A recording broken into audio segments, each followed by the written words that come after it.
Welcome back. Now, the much anticipated 2024 national and provincial elections will be held on the 29th of May. And of course, the country gathering momentum as we lead to that date. Meanwhile, political parties are also moving at high speed, campaigning to get the attention of the electorate. Now, recently, the economic freedom fighters launched their detailed 255-page 2024 election manifesto at the Moses Mabhida Stadium in KwaZulu-Natal.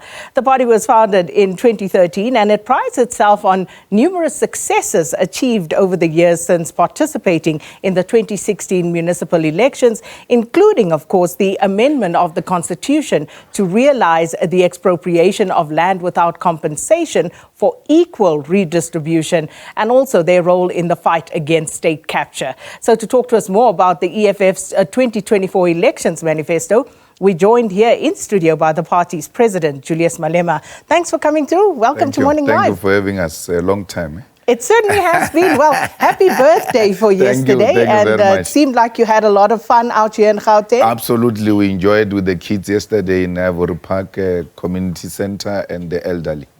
And later on, we were with very close friends and family. So it was nice. So on to business, because we've got so much to talk about and so little time in which to do it. Straight into it. This will be the second time that the EFF will be contesting the general election. And you fared better than most people expected in your first time out. And looking at what some of the polls are saying, if you look at the Ipsos poll, for example, they are expecting you to fare really well. And I think there seems to be consensus that the EFF will do well in that they will grow in this outing. But you may even eclipse the DA, according to some polls. But what is your internal polling saying as the EFF? How are you expecting to fare? Well, internal polling, including Ipsos, because we also invite Ipsos to our own meetings. And we are now sitting comfortably beyond 30%. As the EFF internally. And we think that with this election campaign intensifying, we stand a good chance of increasing our percentage. Well, beyond 30%, I think they put you at around 18%. So let's talk to beyond 30%. Yes. Where are those votes going to come from? They're going to come from KZN, from Gauteng, from Western Cape, the Eastern Cape, Limpopo, because those are the provinces that are the biggest feeders of our election input, and we believe that our structures in those provinces are ready for the task. So if we take KZN, for example, and is this the reason why you took your manifesto launch to that province? Well, KZN is highly contested. If you want to put up a battle for 2024, you can't ignore KZN. And the ANC of all provinces is put at the lowest level in KZN. So you know there are good chances of making an impact in KZN. We got in 2019 350,000 votes in KZN without this kind of attention and target to KZN. And that was a loud whispering by the people of KZN who were saying we are ready to receive the EFF in KwaZulu-Natal. That's why we took a risk of going to Moses Mabhida with only KZN structures, because we wanted to break new grounds. You consolidate what you have and you break new grounds. And we're more than happy with what we got at Moses Mabhida, because it's a clear indication that the people of KwaZulu-Natal are ready to receive the EFF government. So, to be fair, the majority were from KZN, but it's not to say there weren't supporters from other provinces. I was there, I spoke to a few people, and like any of the parties, and I say this to everybody, it is not entirely true that all the supporters in the stadium are from that province, because naturally others would want to attend. So it's only fair to also place that marker. No, you can't. That's a drop in an ocean. It's 99%. So those are like us of things who just get into Vianos and Kumbis and go to KZN. But that stadium was completely KwaZulu-Natal. And then, of course, I'm not from KwaZulu-Natal. Floyd is not from KwaZulu-Natal. But all I'm saying is that the whole, and mathematically speaking, once you say 99%, is 100%. Even DNA doesn't say 100%. It says 99.9999. So you know so you are you're the going to father. round it off. Yes, so you know Okay. that was KZN. Okay. Yes. Mathematics is a precise science, by the way. Absolutely. So we're going to park that one. I want to know about your strategy in KZN. Yeah. You mentioned Floyd Chivambu, who is leading your strategy in KZN. Who will be the person to run your election campaign in that province? We've now reinforced with the Secretary General, Marshal Dlamini. We've now reinforced with the former Deputy Secretary General, Klengwe Mkhalipi. And then we've sent back Mam Renelo. You remember when we disbanded KZN, we sent Buiseni and Mam Renelo Mashavela to go and rebuild the structures. So she's familiar with the territory of a KZN. So it's not only the deputy president. We've now sent a bigger pool because we need to invest both in human resource and material resources to boost that particular province. So we are more than clear where we are sitting. I mean, Floyd gave us, when we came out of the conference of KZN, there was a bit of instability and infighting. So we sent Floyd to stabilize the structures of the EFF. And Floyd's entrance gave us Mabhida. And therefore, we have no doubt that he's got the capacity to take us where we want to go in KwaZulu-Natal with the reinforcement of the Secretary General who operated and is from that province, who understands its dynamics very well. So let's get to the manifesto 2024 Yes. and your 7 key pillars. And so let's run through them. Top of the list, as it was in the previous manifesto, is, of course, the land question. Expropriation of South Africa's land without compensation for equal redistribution. Let's talk to that. How will the EFF do this? We have to amend the constitution, which we attempted to do, and we were successful in doing it because the ANC voted with us for the amendment of the constitution, and then we've had to have public consultations and public submissions, and majority of the submissions which were sent to Parliament indicated very clear that the constitution must be amended to allow the state to be a custodian of the land. And when the state is the custodian of the land, it doesn't mean you lose your house. It doesn't mean you lose your factory. It just says whatever development you are going to make there, the state has to approve of such. And if you have no use of that land, the state can repurpose it and give it to people who can use it. So, as you say, many people are spooked by this notion of expropriation without compensation, most notably landowners, farmers, and they are concerned that they will be pushed off the land. So how do you, and this is exactly what I'm getting to, because if Julius Malema and the EFF were to become the government of the day, that is also a constituency that you will govern over. So how do you explain to them what is likely to happen under EFF rule? Their farming continues, is going to be protected, that is food security, but they are not the owners of the land who are just going to wake up in the morning and remove people's graves and evict workers and violate workers as they wish. And there are a lot of farms, Sakina, let's go to Waterberg, for instance. You just have a huge farm called a game farm. There's no game in it. Not even a smallest impala in that so-called game farm. And next to it, there are communities that are living in a congested environment. Why shouldn't we expropriate that land for public purpose and for public use and interest? Because we can benefit as many people as we want. Not all what you call farmers are really farming in those farms. And there are a lot of our own people who can farm, but they don't have the means to buy the land. Because in South Africa, in terms of the current arrangement, you have to have money to buy the land. So the willing buyer and the willing seller. You might be a willing buyer with the money, but what if there is no willing seller? And the willing seller is left to stay overseas.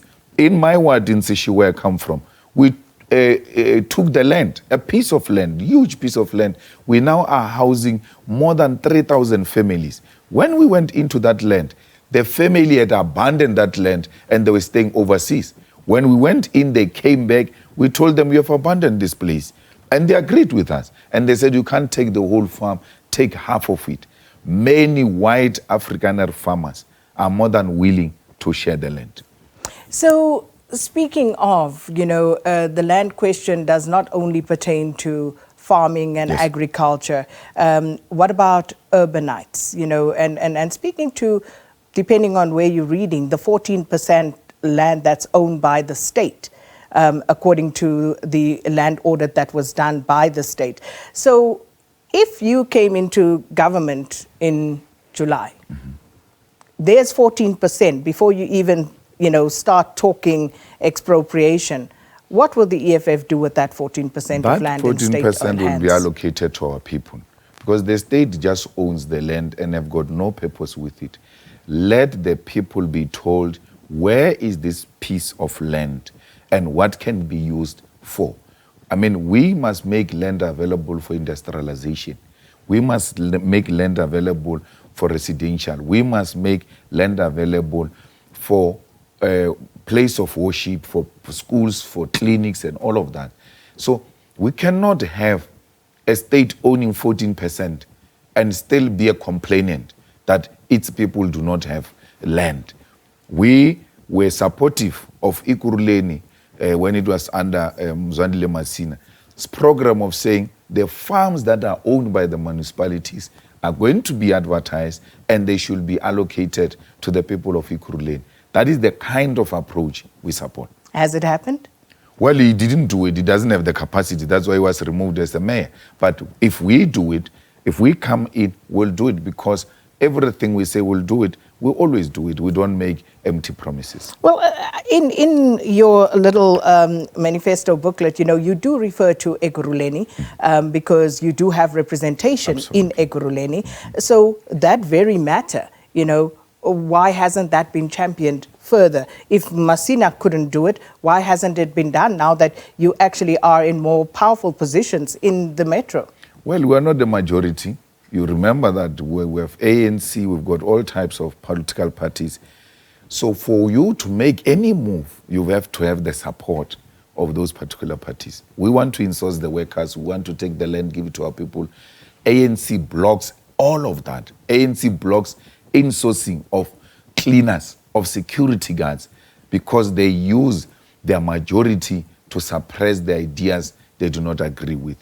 But that doesn't mean we can't participate.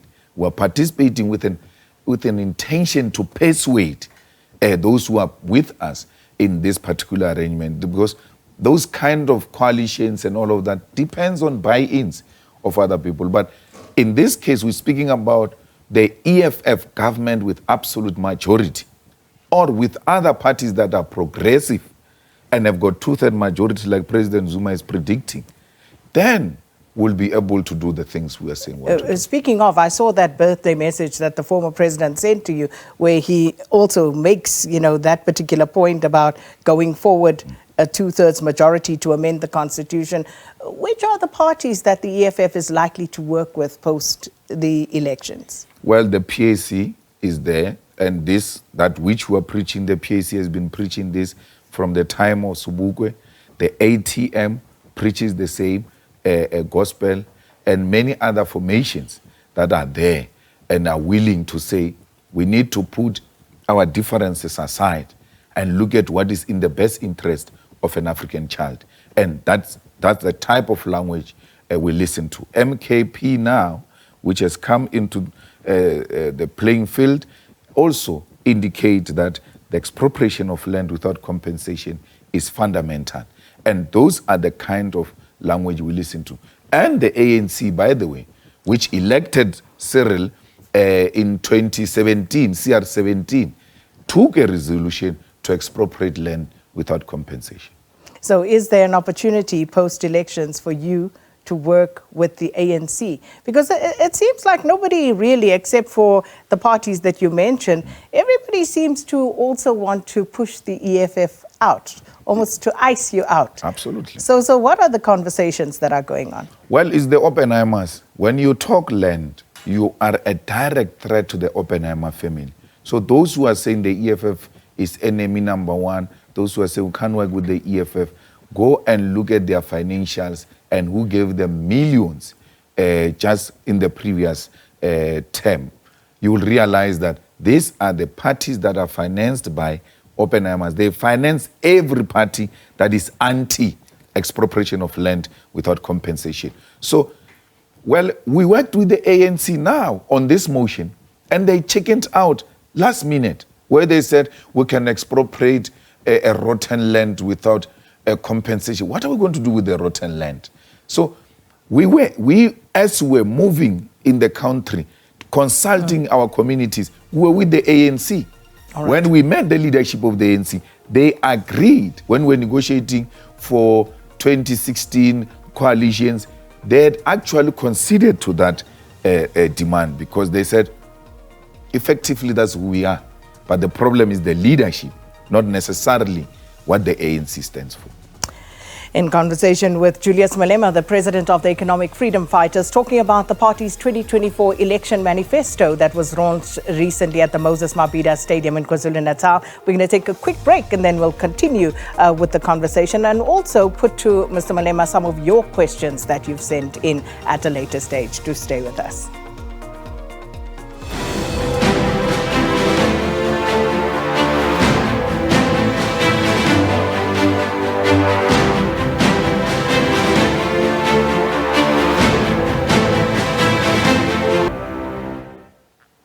And welcome back. And you're watching Morning Live. We're in conversation this morning with the first in a series of 5, where we will speak to the top 5 parties as per representation in Parliament and their manifestos, which they have launched. As I said, the IFP will be launching theirs this coming Sunday, but we have the other 4 who've already launched, the EFF, with us in studio this morning. And we're in conversation with Julius Malema, who is, of course, the president of the Economic Freedom Fighters. And, just continuing our conversation, we looked at the first of these 7 pillars. The second one is about the nationalisation of mines, banks and other strategic sectors of the economy without compensation. Once again, because I think there's a lack of real explanation of how the EFF intends to do all of this. And this is what I would dare say scares many South Africans, because we just hear Julius is going to nationalize, the EFF is going to nationalize, but we don't know what you mean by that. Well, nationalization simply means state ownership. So let FNB be, let ABSA be, let Standard Bank be, let's establish our own bank. And this state-owned bank must be of service to our people and offer them those services with a reasonable interest. Because the banks as they are now do not support our people. And as a result, our people are unable to participate meaningfully into the economy. There are a lot of people who work for government who are a missing middle. They can't qualify for RDP houses. They can't qualify for a bond. Who is there to intervene to help those people? So nationalization means that there will be state-owned banks, there will be state-owned mines. Let's take a mine of platinum of Anglo-American in Mokopane. Anglo-American no longer mines in South Africa. They get mining rights and all of that and then give to private companies to come and mine on their behalf. But in Mokopane, they are mining themselves directly. Why? It's a profitable mine. So the platinum is not too far and it's very cheap to access it. Why would a state give away such an asset? It must give itself that asset and mine platinum and trade with other people using that platinum. We don't use our minerals.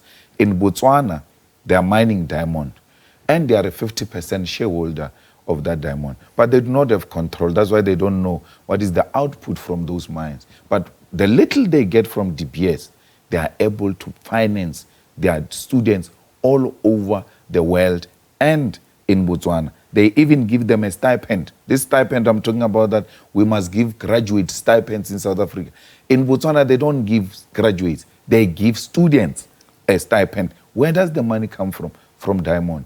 DBS does that in Botswana. Just next door in South Africa, they refuse to do the same thing. And they want to create an impression no one will invest when the government is involved. But the government of Botswana is involved and they've invested in Botswana.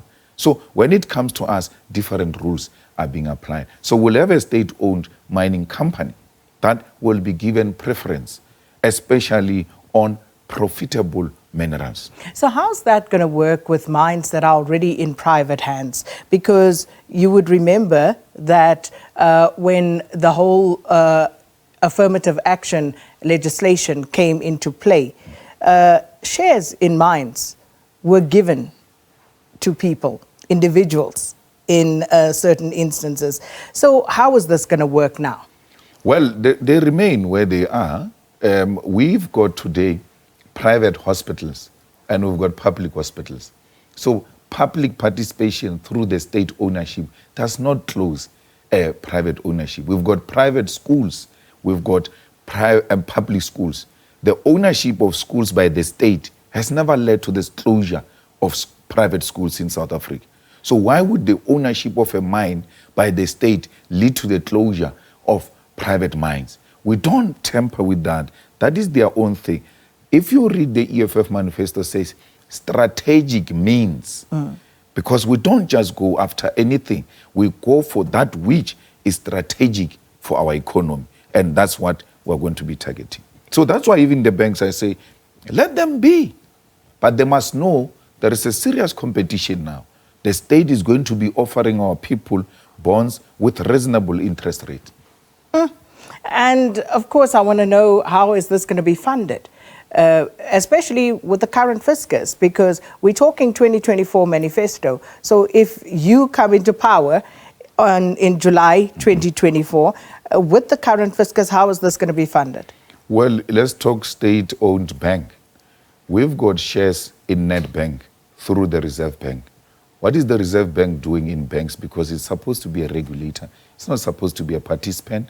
We can move and increase our percentage in Nedbank and take over Nedbank and convert it into a state bank, or we can withdraw our resources and reinvest them in the private sector. Nedbank or African Bank? No, African Bank, not Nedbank, African Bank. We are the shareholder. I was just going to say, I wasn't aware. African Bank. So we are the shareholder in African Bank. So why are we doing that? Why would we not take the same asset of the PIC? The PIC invests in everything, including in Koosberger's companies, and they've always increased their share percentage. Why would the PIC have a difficulty in investing in a well-run, state-owned bank, which is of benefit to all our people? So you don't even have to go into the fiscus. There's just money lying around. You just have to redirect them and prioritize that resource. So with regard to that particular issue of the PIC and whose money is being invested, when are the actual fund holders going to benefit from the profits of those investments? Because the PIC seems to be enriching everybody except the people whose funds those actually are. That's what we're talking about. So you repurpose it to benefit those people who have invested that money, because those are civil servants' pensions, and they don't get anything from that. So when you repurpose it and use it for the bank that is going to finance them, because my teacher who was teaching me geography bought a Corolla when I was in high school. I've been out of school for almost 15 years. He still drives the same car. I ask him why. He says, they say I don't qualify for a new car. So, and those are the investors of PIC who don't benefit anything out of the PIC. So redirect that money into the structures that are going to benefit these investors directly. All right. Julius Malema, our guest this morning. Let's take a look at some of your questions that you've sent for the President of the Economic Freedom Fighters. Here's one from Soul City Institute. Says, what steps will the party take to address gender-based violence and femicide in South Africa? Will they commit to fully implementing the National Strategic Plan for GBVF in the party's manifesto? Well, we want to make sure that our police stations have got sections that deal specifically with victims of GBVF. Because today, you just come to parade your family problems in front of everyone in the church office, and people as a result walk in and realize, I'm not going to be displaying our difficulties in front of people. Then they walk out. and without reporting. That's what allowed GBV to thrive in South Africa. We need to retrain our police to know that victims of GBV and rape are treated differently from other people. But the current governing party is saying the same thing, Mr. Malema, and yet the status quo remains. Yet the scenario that you just outlined is the one that actually plays out. Yet they've been saying the same thing, that we need to be more victim-centered. We need to make sure that people are safe to come and report and not having to parade, themselves and all their problems in front of the general public. So what are you going to do differently? Because I think the public is actually tired of rhetoric. They want action. I mean, we are an action people. We don't just talk. We have a GBV desk in the EFF. And as we speak, we didn't wait to be a government. I help a lot of GBV victims. And we always are in conflict with the police and the authorities on how they go about treating these people.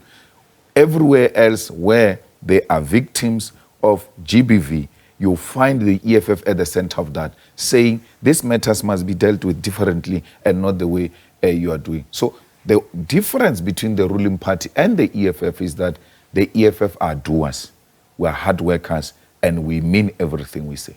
Time will tell, no doubt. Absolutely. All right, here's Mfundo who says, please ask the CIC about the feasibility of his manifesto. As a student in politics and economics, I'm struggling to find the feasibility of his plan given the tight economy that South Africa has been in. Nevertheless, his policies are settling and transformative for a country like South Africa. Well, we want to make sure that we open our economy for all to participate. We industrialize, we beneficiate in South Africa. And that's why you were saying, where will the money come from to do all of this? We've got so many minerals lined up on the freeways to Richards Bay, getting out of this country. You must know that the day you take out chrome, put it in a truck and take it to Richards Bay, as it goes passing all places into Richards Bay, those are jobs that are going to be created in a particular country through beneficiation. So we need to beneficiate here in South Africa. We need to industrialize here in South Africa. We need to reopen all the factories that were created by Bantustan governments. In Seshiwu, in everywhere else, there are factories that have collapsed. Why do you open those factories? Those factories must produce the things that we use every day. Why should we wait for a plate to come from China? People use plate every day. We wait for toothpick.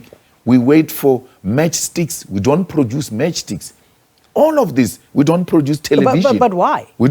Because this government has gone into trade agreements with other countries. Let's take Germany, for instance. Our trade agreements with Germany says we cannot manufacture a car. We will assemble the cars from Germany. And we don't just assemble, we put money to assemble German cars. Why should we do that? Why should we not manufacture our own car? Where is the market? Africa loves everything South African. They will buy from us.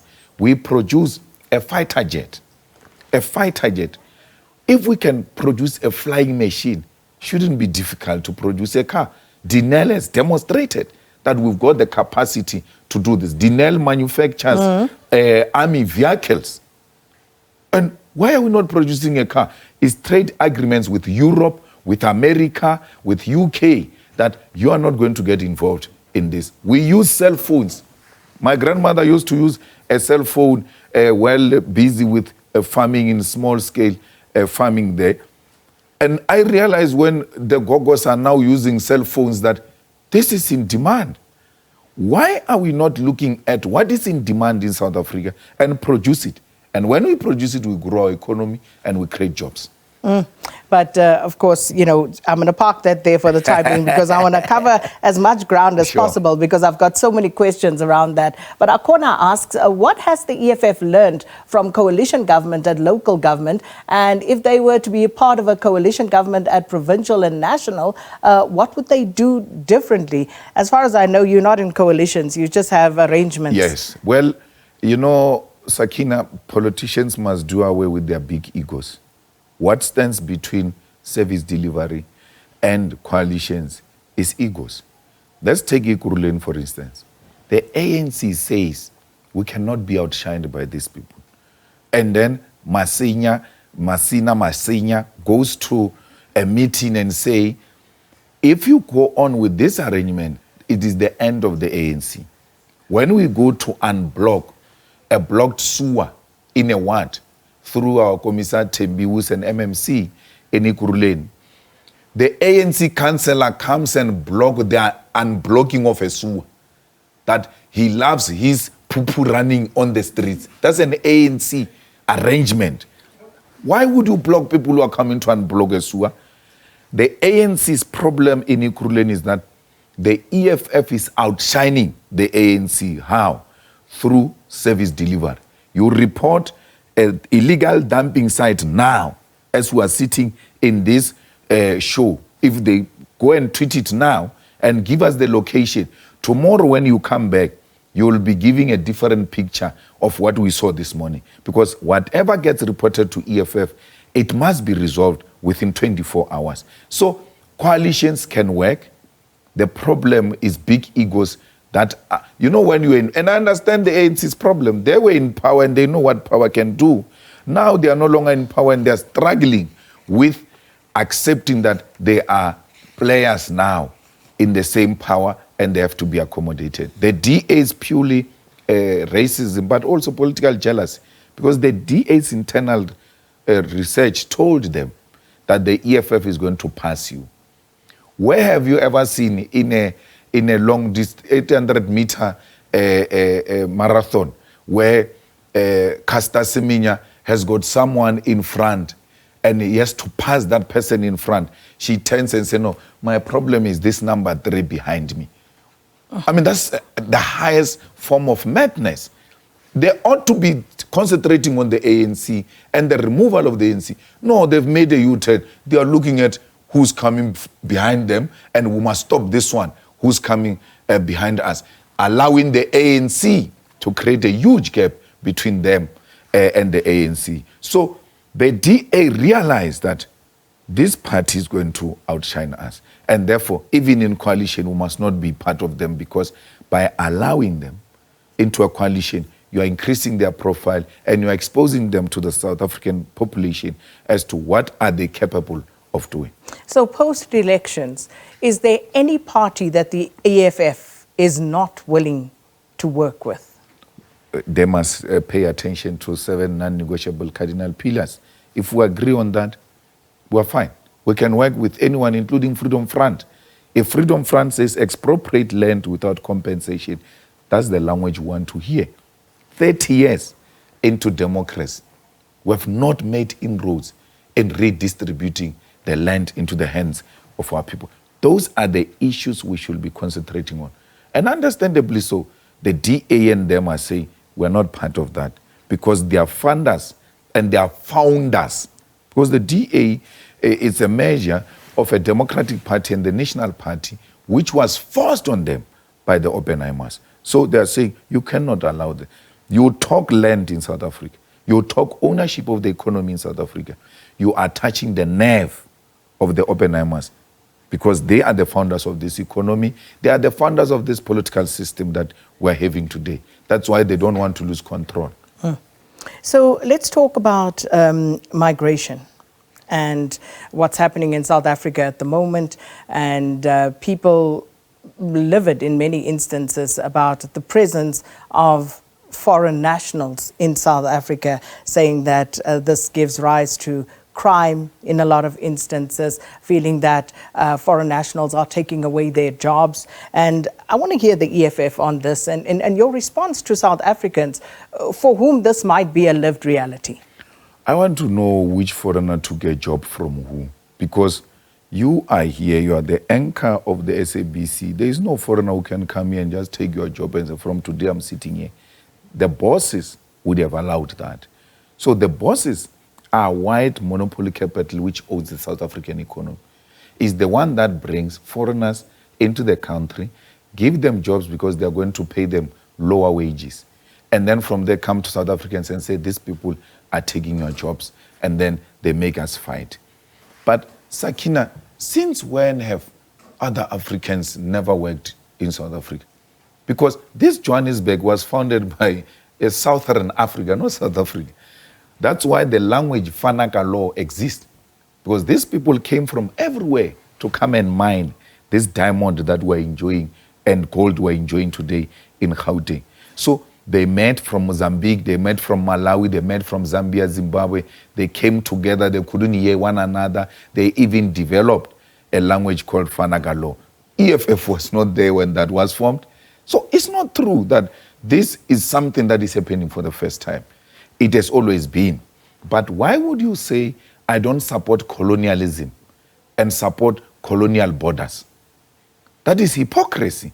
If you don't support apartheid, you don't support colonialism, you cannot support the invasion of everything that came with these people.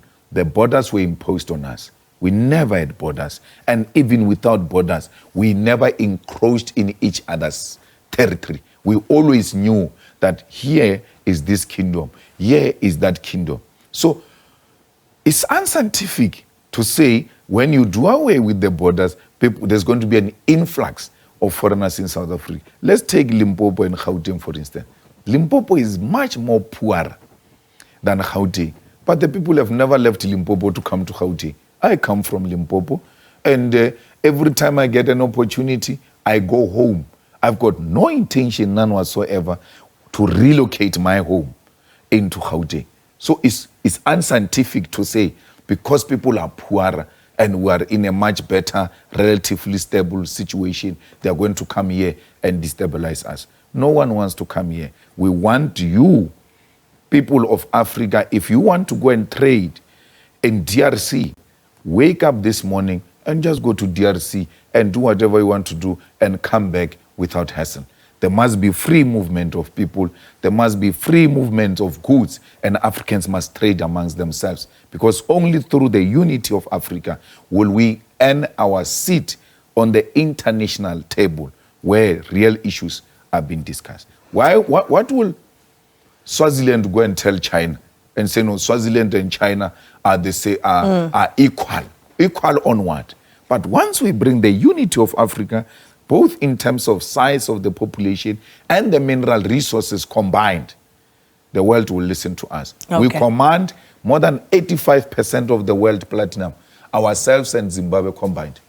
So we're running out of time very fast, but I quickly want to touch on the Gaza question and what's happening in Palestine, the EFF's view on this, and of course also South Africa's stance on the matter. Tell us in a minute or less, Mr. Malema. Well, South Africa is pretentious, the ANC is pretentious. We went to Israeli embassy and said we're going to close this embassy.